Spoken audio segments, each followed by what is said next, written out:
Hello students, next topic we are going to start is the chapter number 13 of NCERT, surface area and volumes। और surface area and volume के बारे में हम लोग 9th class में भी पढ़ चुके हैं। तो first of all as an introduction, जो भी फॉर्मूलाज हम लोगों ने 9th क्लास में पढ़े हैं उनको एक क्विक रिवीजन करेंगे। तो फर्स्ट ऑफ ऑल देखते हैं क्यूबॉइड के लिए कि अगर हमारे पास में क्यूबॉइड है जिसकी लेंथ L है, ब्रेथ B है और हाइट H है, तो हम लोगों ने पढ़ा था कि टोटल सरफेस एरिया क्यूबॉइड क्या रहता है 2 times of length into breath plus breadth into height plus height into length, इतना स्क्वायर यूनिट क्या आता है total surface area of cuboid. और टोटल सरफेस एरिया को हमने शॉर्टकट में लिखा था TSA। फिर वॉल्यूम ऑफ क्यूबॉइड, यानी कि कोई भी सिमेट्रिकल फिगर है तो उसका वॉल्यूम हम लोग क्या पढ़ते हैं area of base into height, और एरिया ऑफ बेस क्या हो जाएगा length into breadth, because base क्या है क्यूबॉइड का एक रेक्टेंगल होता है with length L breadth B। तो वॉल्यूम ऑफ क्यूबॉइड आपके पास में क्या रहता है length into breadth into height. और इस चीज को हम लोग ध्यान में रखेंगे किसी भी सिमेट्रिकल फिगर के लिए वॉल्यूम ऑफ क्यूबॉइड क्या होता है area of base into height. फिर रहता है डायगोनल ऑफ द क्यूबॉइड, क्या आता है under the root L square plus B square plus H square units. ठीक है, अब इसके ऊपर जो हम लोगों ने इंपॉर्टेंट क्वेश्चंस पढ़े थे कि longest road that can be put inside a cuboid, और जैसे यूं कहते हैं कि longest log that can be fitted inside a cuboid, तो वो क्या रहता है जितना डायगोनल की लेंथ रहेगी उतने ही लेंथ का हम लोग लार्जेस्ट लेंथ का रोड या फिर लॉग उसके अंदर फिट कर सकते हैं। तो ऐसे क्वेश्चन पढ़े थे, तो उसका आंसर क्या रहता था under the root L square plus B square plus H square. Area of the 4 walls of the room क्या रहता है 2 into length plus breadth into height square unit. जो अपर और लोअर फेस रहते हैं उनको हटा के जो बाकी एरिया बचता है वो क्या आ जाता है area of 4 walls of the room. Next cube के बारे में देखो, अगर साइड लेंथ आपको A यूनिट्स गिवन है तो उसका टोटल सरफेस एरिया क्या रहता है 6 टाइम ऑफ A स्क्वायर। ठीक है, और कोई लेटरल सरफेस एरिया के बारे में बात करने लग जाए मीन्स जैसे in case of room 4 walls की बात करें तो 4 इंटू साइड स्क्वायर।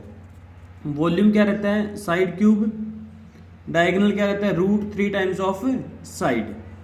ठीक है, नेक्स्ट राइट सर्कुलर सिलेंडर पढ़ा था हम लोगों ने कि अगर बेस रेडियस R है और हाइट H है तो एरिया ऑफ ईच एंड, आपको पता है राइट सर्कुलर सिलेंडर का ईच एंड क्या होता है एक सर्कल रहता है, तो ईच एंड का एरिया क्या हो जाएगा एरिया ऑफ बेस क्या बोल देते हैं पाई R स्क्वायर।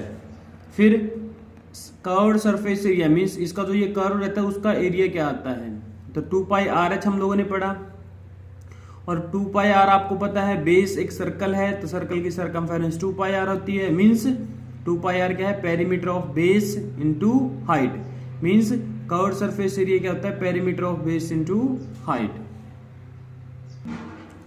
नेक्स्ट देखो राइट सर्कुलर सिलेंडर का टोटल सरफेस एरिया क्या रहता है CSA plus area of circular ends. तो सर्कुलर एंड्स एक का पाई R स्क्वायर तो 2 का क्या हो जाएगा 2 पाई R स्क्वायर प्लस 2 पाई RH, 2 pi R common H plus R।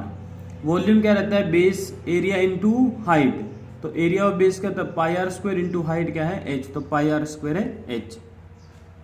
फिर राइट सर्कुलर होलो सिलेंडर दे रखा हो आपको, जैसे कि हमारे पास में पाइप रहती है और अगर उसका इंटरनल रेडियई स्मॉल r है और एक्सटर्नल रेडियई कैपिटल R है। ठीक है, रेडियई तो हम इसको रेडियस बोलेंगे। हाइट क्या है मान लो H है, तो एरिया ऑफ ईच एंड क्या हो जाएगा आपको पता है। अब इसका जो एंड है वो कुछ इस टाइप का है तो एक सर्कुलर रिंग टाइप में है, तो ये एरिया कैसे निकलेगा बाहर वाले सर्कल के एरिया में से इनर सर्कल का एरिया माइनस कर देंगे तो ये एरिया आ जाएगा। तो बाहर वाले सर्कल का रेडियस कैपिटल R है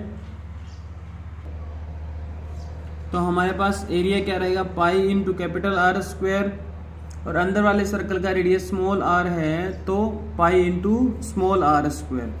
तो रिंग का एरिया क्या हो जाएगा पाई into capital R square minus pi into small r square. तो पाई कॉमन आउट ले लेंगे तो capital R square minus small r square, ये क्या आ जाएगा area of each and.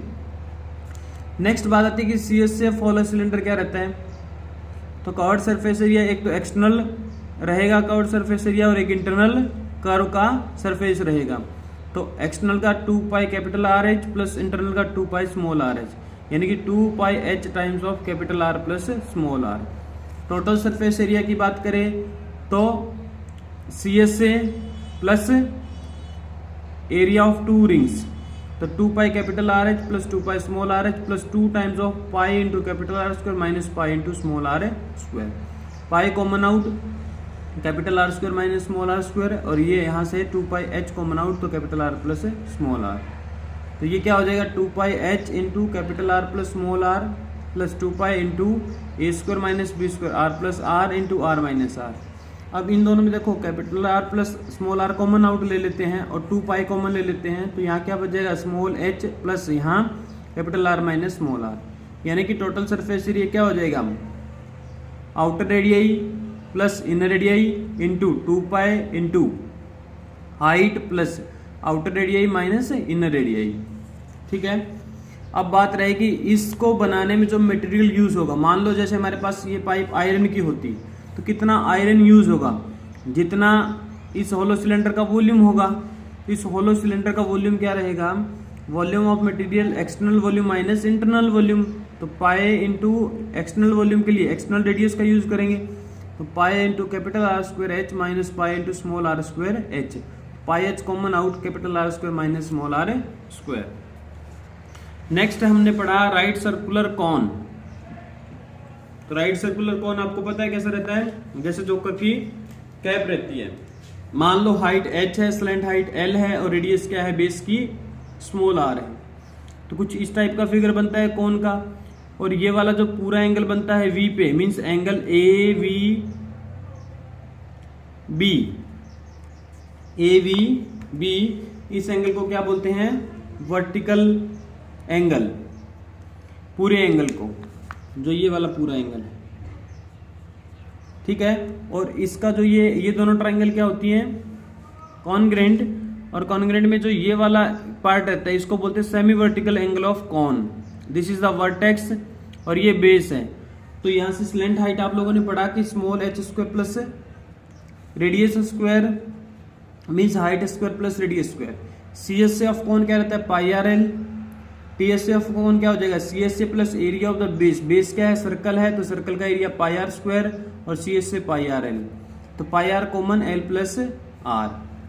Volume 1/3 of volume of cylinder रहता है हमारे पास में, तो 1/3 वॉल्यूम ऑफ सिलेंडर क्या रहता है पाई आर स्क्वायर एच। तो 1/3 पाई आर स्क्वायर एच 1/3 इंटू ये क्या है area of base into height. ठीक है, ये हम लोग 9th क्लास में पढ़ चुके हैं। यहाँ एक क्विक रिवीजन देख रहे हैं इनका। स्पेयर के केस में हम लोगों ने पढ़ा है अगर स्पेयर की रेडियस r है तो सरफेस एरिया 4 पाई r स्क्वायर रहता है, 4 times of area of circle with radius r, और वॉल्यूम क्या रहता है 4/3 times of pi r cube. Next hemisphere के लिए देखते हैं। अगर हेमिस्फीयर है और उसकी रेडियस r है तो आपको पता है हेमिस्फीयर क्या हो जाता है स्पेयर का हाफ, तो सरफेस एरिया क्या हो जाएगा half of surface area of sphere means 2 pi r square. Total surface area की बात करें तो जैसे मान लो ये है तो इसका क्या करेगा ये अपर जो सरफेस रहेगा ये वाला एरिया भी ऐड हो जाएगा, और ये क्या रहेगा circle means 2 pi r square plus pi r square 3 पाई r स्क्वायर। वॉल्यूम क्या हो जाएगा 2/3 times of pi r cube. अब स्पेरिकल सेल की बात करें तो जैसे मान लो ये स्पेरिकल सेल है, ठीक है, आउटर रेडियस मान लेते हैं r कैपिटल R है और इंटरनल रेडियस मान लेते हैं कि स्मॉल r है। तो outer surface area 4 pi capital R square और inner surface area 4 pi small r square. तो वॉल्यूम ऑफ द मटेरियल क्या हो जाएगा outer volume minus inner volume, और आउटर वॉल्यूम क्या आएगा 4/3 pi capital R cube minus inner क्या हो जाएगा 4/3 पाई स्मॉल r क्यूब। तो 4/3 पाई कॉमन आउट लिया तो r cube minus small r cube. तो ये था कुछ बेसिक फॉर्मूलाज जो हम लोग चैप्टर 13 के अंदर रिपीटेडली यूज करेंगे। तो बेटा ये फॉर्मूलाज आप लोग रिवाइज कर लेंगे और ये फॉर्मूलाज आपके टिप्स पे होने चाहिए, तभी आप सरफेस एरियाज एंड वॉल्यूम्स जो चैप्टर 13 है एनसीईआरटी का उसको अच्छे से कर पाएंगे। तो नेक्स्ट वीडियो के अंदर हम लोग हमारा चैप्टर 13 स्टार्ट करेंगे। So revise this formulas do subscribe and like. Thank you.